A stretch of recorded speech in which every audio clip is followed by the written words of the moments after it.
Dalam dunia kesehatan dan kecantikan, baru-baru ini ditemukan satu bahan alami yang terkenal di kalangan masyarakat. Bahan alami ini dipercaya mampu membuang racun dan zat-zat berbahaya di dalam tubuh kita. Nah, bahan alami apa yang dimaksud dan apa saja kegunaannya? Tetaplah bersama kami di Total Health.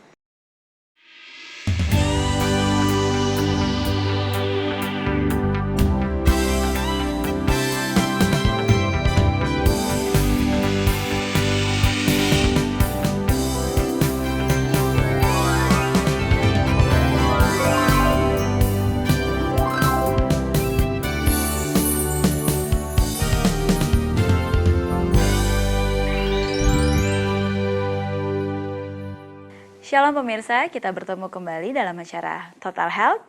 Hidup sehat, pilihan Anda.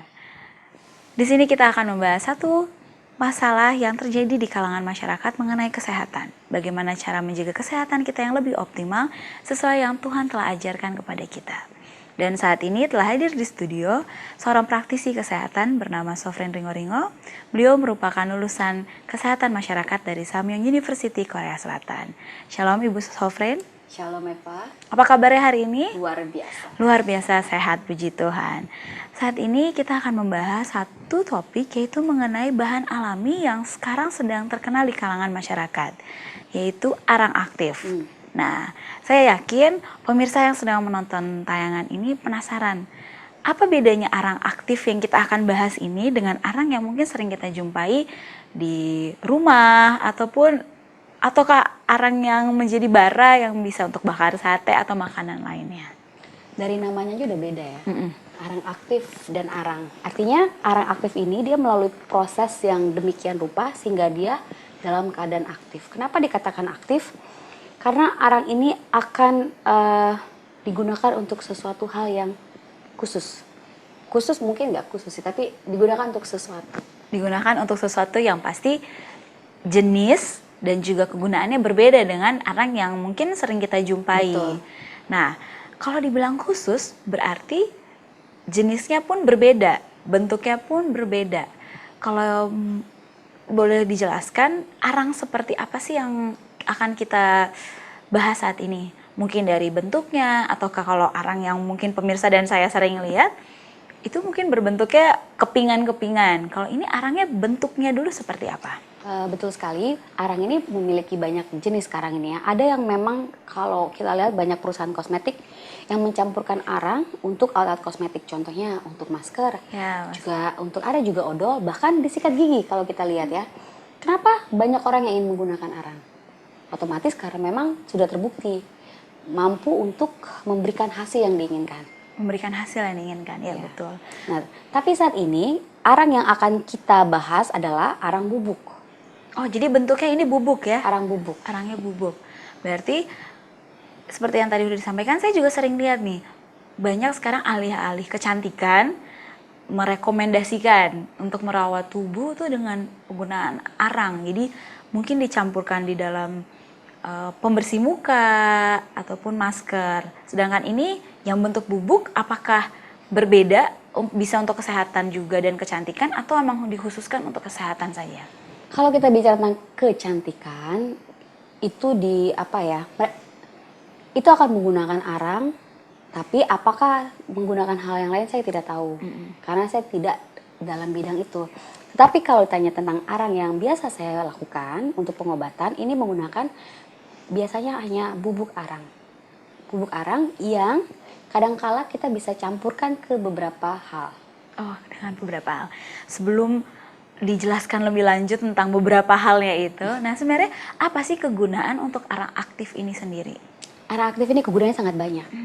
Contohnya, arang ini ketika kita sakit perut, ini sangat baik sekali untuk mengobati pencernaan kita yang terluka, atau perut yang sedang kembung, atau juga misalnya kalau kita keracunan. Keracunan itu dalam arti, contohnya kita digigit lebah, atau kita digigit ular. Ini sangat ampuh untuk pertolongan pertama. Bila mana kita tidak memiliki dokter yang agak dekat, ini bisa lakukan untuk mengobati.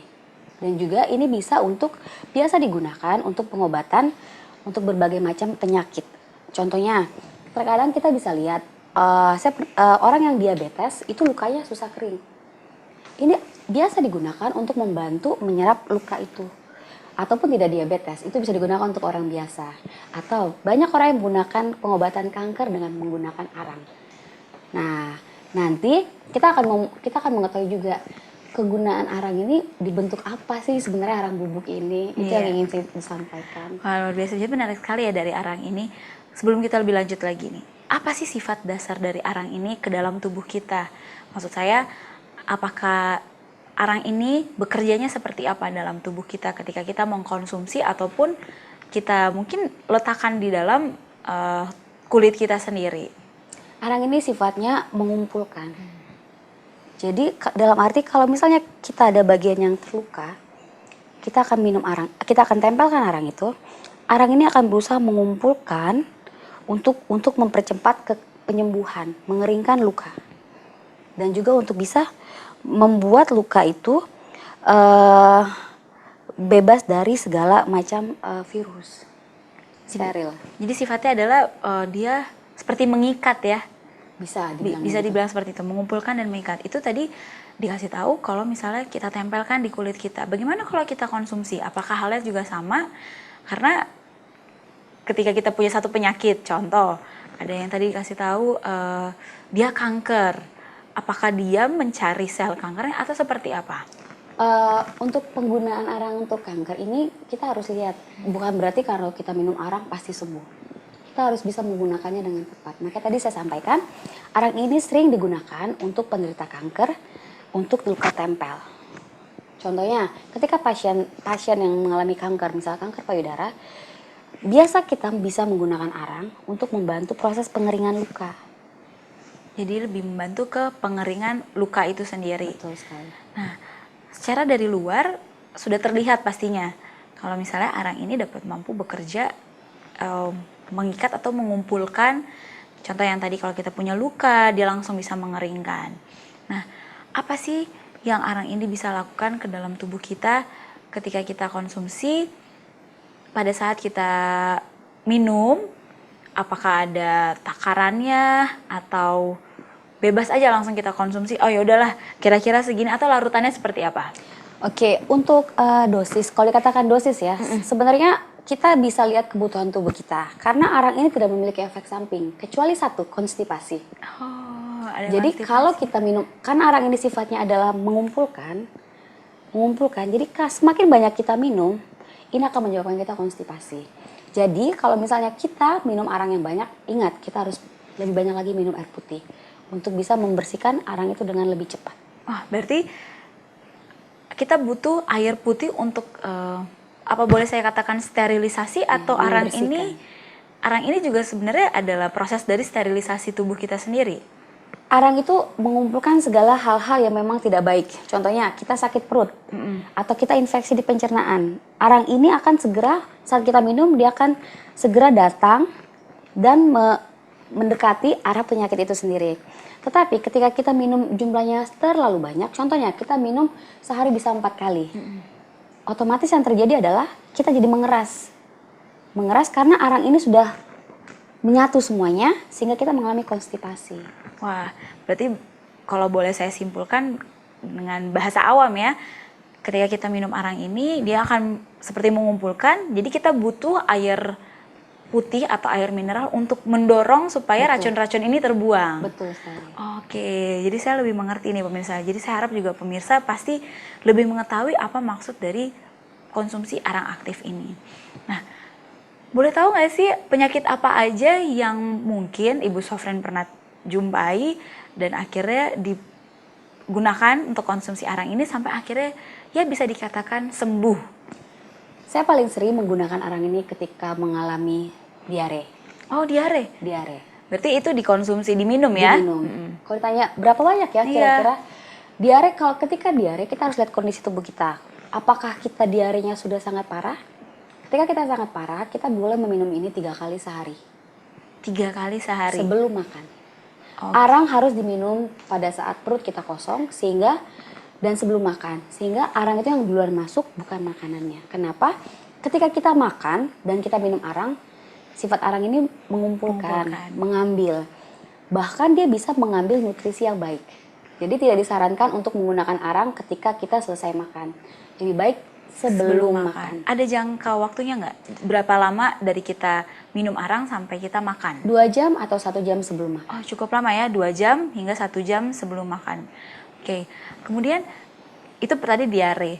Kalau penyakit lainnya, untuk anak-anak, nah apakah dianjurkan juga untuk anak-anak mengkonsumsi arang ini?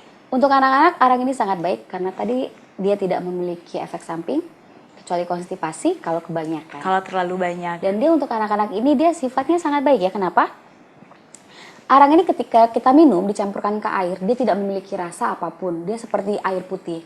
Tetapi memang akan berasa seperti ada pasir karena kandungan arang itu bubuk. Bubuk ya. Bentuk bubuknya itu.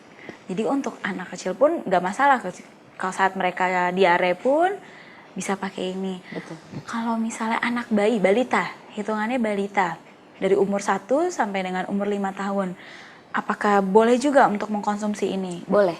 Dan bagaimana, apakah boleh dicampur dengan susu mereka atau harus dengan air putih yang murni? Untuk anak bayi ketika mereka mengalami diare, arang ini kan tadi saya sebutkan tidak baik untuk dicampur karena dia akan mengisap yang baik. Tetapi ada beberapa kasus yang ditemukan ketika arang ini diminum untuk anak-anak, mereka tidak mau minum karena rasanya yang berbeda. Jadi orang tua mencampur hanya sedikit saja, walaupun mungkin kandungannya ada yang terserap dengan nutrisi yang lain, tetapi paling tidak akan ada kandungan arang yang akan dia terima walaupun itu sedikit. Walaupun sedikit Ya, saja. tetapi itu tidak dianjurkan, hanya untuk kasus-kasus tertentu di mana anaknya ini membutuhkan, tapi mereka tidak mau minum. Oh, berarti sebenarnya pada dasarnya sama sekali tidak boleh dicampur. Ya. Bahkan sampai minuman pun, contoh kayak tadi susu pun jangan dicampur ya. Kecuali kondisi seperti tadi dia tidak mau minum sama sekali.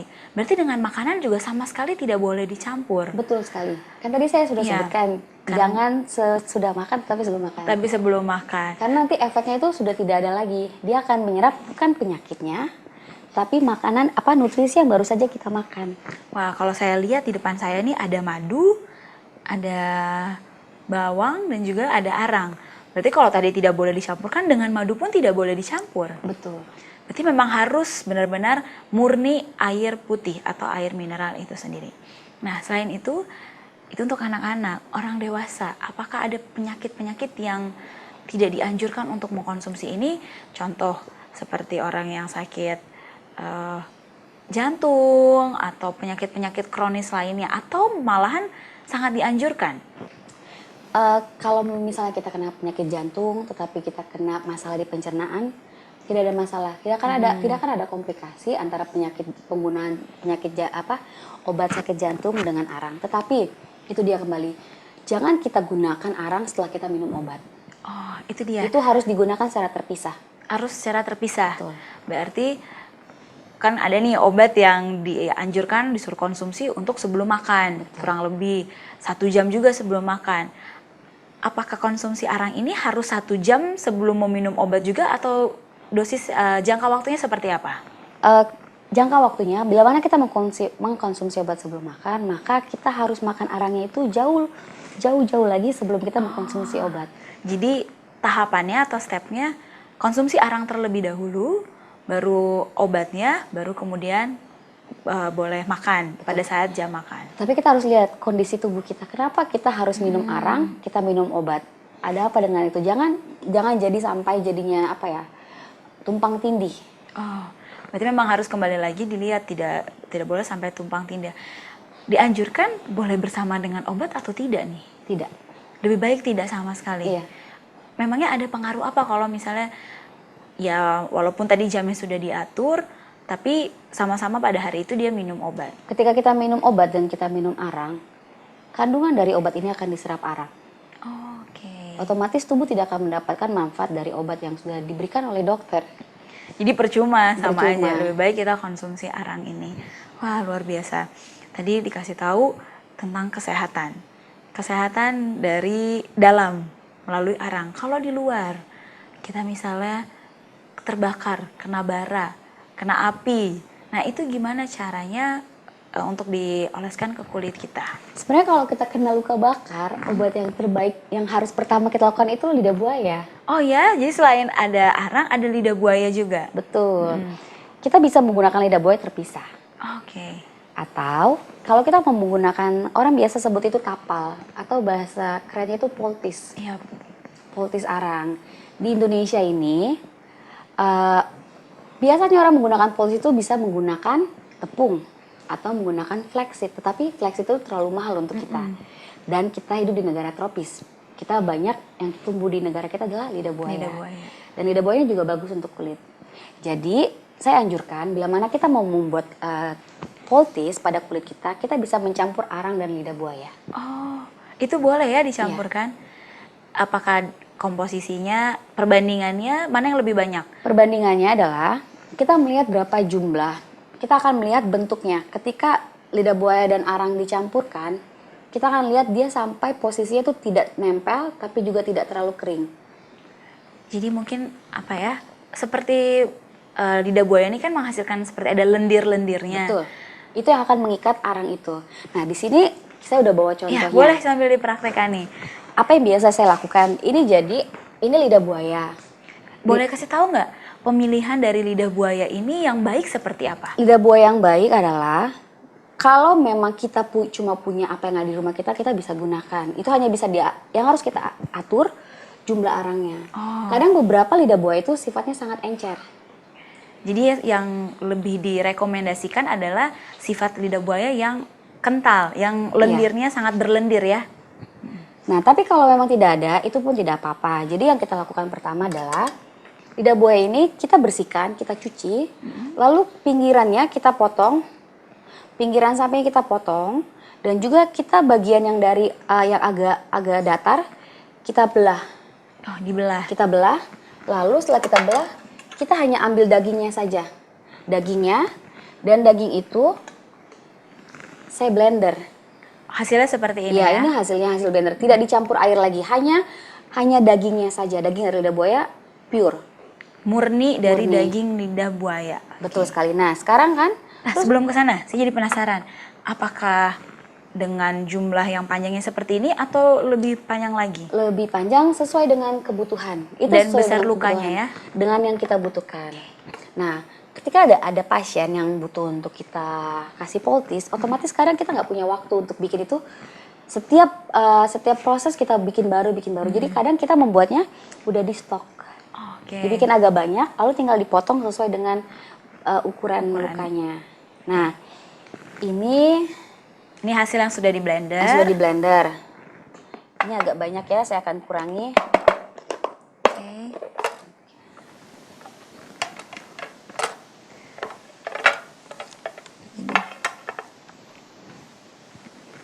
Lalu, ini adalah arang aktifnya.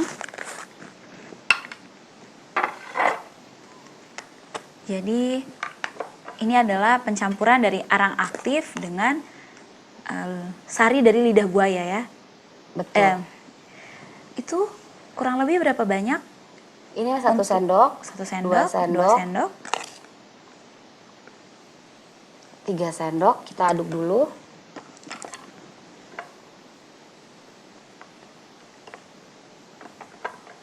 Seperti yang tadi dibilang, arang aktif ini yang kita gunakan saat ini adalah bentuknya seperti bubuk. Jadi saat kita olah, dia akan mengeluarkan seperti serpihan-serpihan dari bubuk itu ya. Betul. Kita akan coba campurkan sampai dia merata. Maaf agak jorok. Karena lidah buaya tadi sifatnya adalah kental, jadi memang dia harus kita sabar untuk mengolahnya supaya menjadi satu ya. Betul sekali. Dan kita lihat di sini dia mulai mulai agak membentuk sebuah adonan. Ya, seperti agak gumpalan-gumpalan. Wah, pemirsa bisa coba di rumah. Ini masih agak encer, saya tambahkan. Oh, jadi kita bisa sambil tambahkan sedikit demi sedikit ya. Betul.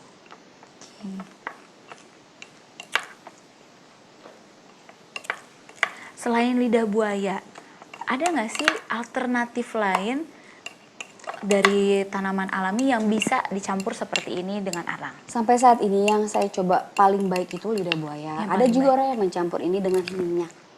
Minyak. Ada juga yang mencampurnya dengan tepung. Tapi tepung itu dia berbeda dengan lidah buaya ya. Kenapa? Karena dia membuat campurannya itu cepat lepas. Oh, Jadi kita dalam waktu berapa hari dia sudah rusak. 2 hari aja dia udah rusak. Tapi lidah buaya kita bisa pakai ini lebih panjang lagi. kalau tadi dibilang sama Bu Sofrin bahwa adonan yang seperti kita bikin seperti ini atau untuk kita tempel di luka bisa kita simpan. Bisa kita simpan.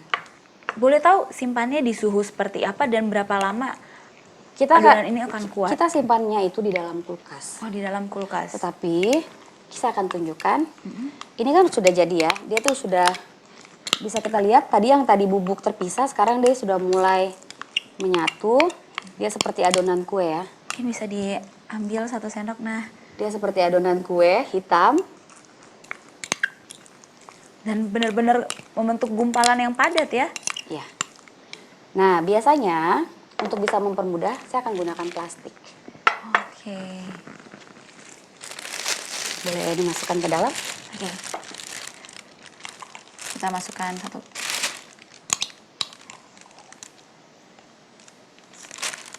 Jadi media penyimpanannya ini adalah di dalam plastik ya? Betul.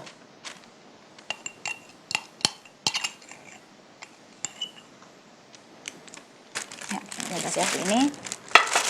Ketika dia sudah dalam plastik, kita akan ratakan dia seperti kita membuat kue. Kita akan ratakan. Jadi seperti membuat cetakan ya? Ya, Cetakan kue di dalam plastik. Oke. Dipipihkan. dipipihkan sesuai dengan ketebalan yang kita inginkan.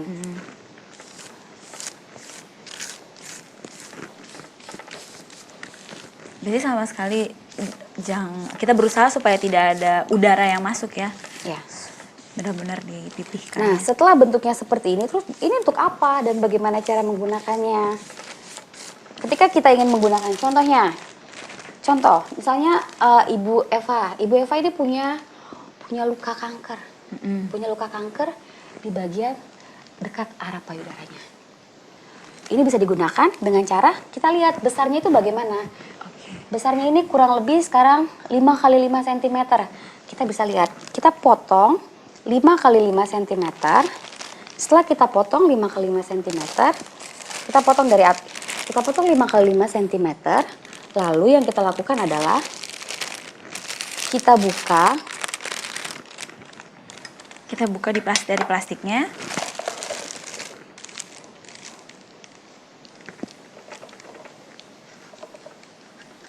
Oke, kita harus membentuk ukurannya dulu sebesar mana yang kita butuhkan ya. betul sekali. Kalau tadi sebagai contoh 5 kali 5 cm. Nah, kira-kira seperti ini ya pemirsa. Kita lihat. Oke.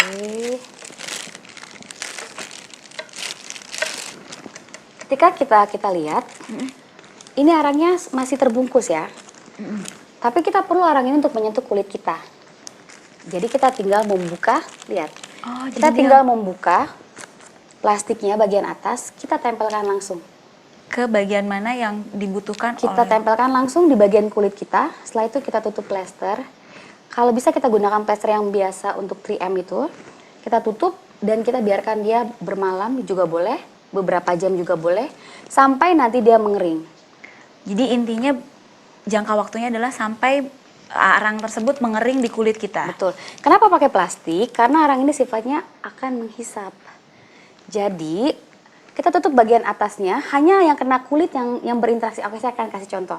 Saya luka di sini, maka saya akan tempelkan di sini. Tetapi bagian atasnya itu akan tetap terbungkus plastik sehingga dia tidak akan menghisap udara yang dari luar. Oke. Dia hanya akan fokus dia menghisap bagian yang di dalam. Terutama luka yang memang kita mau obati saat ini. Betul sekali. Jadi pengobatan ini bisa dilakukan. Seandainya kita ingin gunakan, kita gunakan semalaman, besok pagi kita buka dan biarkan kena matahari. Untuk membantu proses pengeringan kita butuh sinar matahari. Wah, luar biasa sekali, kita langsung dikasih tahu pemirsa bagaimana cara kita menggunakan arang saat kita konsumsi minum maupun kita taruh di bagian Ya. kulit kita. Wah, Bu Sofren mungkin bisa kasih kesimpulan kepada pemirsa sekalian apa maksud dari arang ini dan bagaimana supaya kita lebih sehat setelah kita menggunakan arang aktif ini. Arang aktif bukan menyehatkan. Kalau kita ingin sehat dan kita hanya bertumpu pada arang aktif, itu tidak akan cukup. Ketika kita ingin sehat, kita harus mengubah pola hidup kita otomatis. Arang aktif hanya membantu kita untuk mempercepat, memenuhi kebutuhan tubuh kita untuk sehat. Tapi ketika kita udah mengubah pola hidup kita menggunakan arang aktif, dia akan bekerja dengan sempurna. Jangan kita hanya gunakan arang aktif, tapi kita tidak mengubah pola hidup kita. Dia tidak akan bisa bekerja dengan seimbang. Terima kasih, satu tip yang luar biasa, bahwa kita menjaga kesehatan bukan bergantung kepada obat ataupun bahan materi yang kita mudah temukan. Tapi yang harus kita ingat adalah kita mengubah pola hidup kita supaya lebih sehat lagi. Baik, kami meminta kepada Ibu Sofren untuk mendoakan pemirsa supaya lebih sehat lagi. Baiklah pemirsa, mari kita satukan hati kita untuk berdoa. Ya Tuhan dalam surga, terima kasih untuk pengetahuan baru yang Kau berikan bagi kami tentang arang aktif. Biarlah apa yang sudah kami dengar boleh kami gunakan dan membantu kami untuk memperoleh kesembuhan yang kami butuhkan. Terima kasih Tuhan untuk program ini dan biarlah semua yang telah mendengar boleh diberkati. Dalam nama Yesus kami berdoa dan bersyukur. Amin. Terima kasih pemirsa telah menyaksikan program Total Health kali ini.